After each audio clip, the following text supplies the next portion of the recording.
What's good, YouTube? It's your man BG Tech Life, and today, as you can see, got the Pixel 7 Pro on deck. Shout out to Team Pixel. They sent this out to your boy when it launched, and even though they sent this Pixel out to your boy for free, I'm still gonna say what I'm gonna say. Let's get into it. And before we get into it, guys, what I'm using on this Pixel 7 Pro right now is Mint Mobile. Right now, for 3 months, you can get unlimited data with Mint Mobile for $45. That's $15 a month right now. They running a deal. I got a link down in the description. You can get an eSIM, you can get a physical SIM. Check out Mint Mobile, link down below. Okay, so we got the Pixel 7 Pro here, and we just gonna get into the name, Pixel 7 Pro. I'm speaking to the Pro Pixel today. I'm not generalizing pixels. I'm not mixing them all up, the 7A, the 7, and the 7 Pro. No, we're not doing that. I'm speaking straight to the Pro. Google has done a lot right with this device. I had the Pixel 6 Pro. It was definitely a lot of growing pains with that device. This device has basically been on point for what it is since its drop. And what it is a great secretary with a lot of Google features.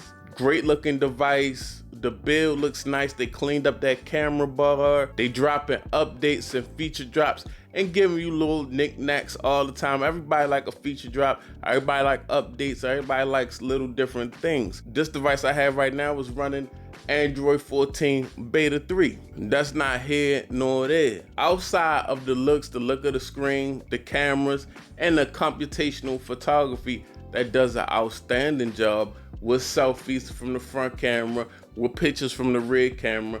Probably the best point and shoot on the market, definitely for the money. In the times, in the competition, in the civil war that Android is in, this device is missing a heart. When I talk about a heart, I say the processor. The Tensor G2 can do a lot of secretarial duties and things of that nature, and this phone can go along to get along as long as you don't task it too much. You task it too much, the glitches kick in, the thermals, it starts to get a little warm, things of that nature. That's not happening with the flagship devices from Samsung, not even from OnePlus, because what they got going on is they got that dog in them. And when I speak to that dog, when I say the dog, I'm talking about that Snapdragon 8 Gen 2. And Galaxy got one just for Galaxy. This year, because this is a 2022 phone, this new pumped up bodybuilder version of a Snapdragon came out this year. It's very important that when this Tensor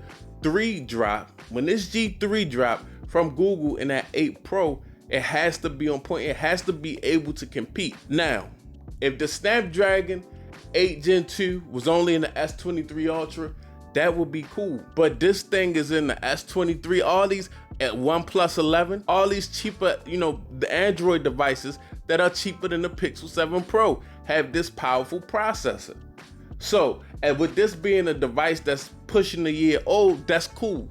That's understandable. But when the new device drops this year, Google is betting on themselves, and their chipset has to be right, because outside of me needing a secretary or personal assistant features that these other manufacturers can just bake into their software because it's all Android, we need this device. We need a Pixel 8 Pro that's a great secretary, and they got that dog in it. It's not going to overheat when I'm in Twitter Spaces. It's not going to overheat when I got an app open and I open the camera, and now the camera has to talk to another app, and now the device is angry because it may be a little underpowered. So the Pixel 7 Pro is a good device as long as you don't push it too hard, because it needs a heart. Long story short, this phone does a lot of things right, but it's lacking some power. And we can give it a pass because it's last year's phone, but the Pixel 8 Pro has to have that power. You can use this device to go along and get along 90% of the time, but that 10%, or be on Twitter Spaces for an extended amount of time or getting some work done, I know this device will warm up. And I can me being a slab of glass professional, I understand what's going on with the device. But if you just a person that's using a phone in a situation and it heats up and you only have one phone, you're gonna look at this phone like, oh no, that's not acceptable. So with everything Pixel 7 did right, we need it done again, but at the same time we need some power so it can compete and the civil war of Android. It's your boy BG Tech Life. Thanks for watching.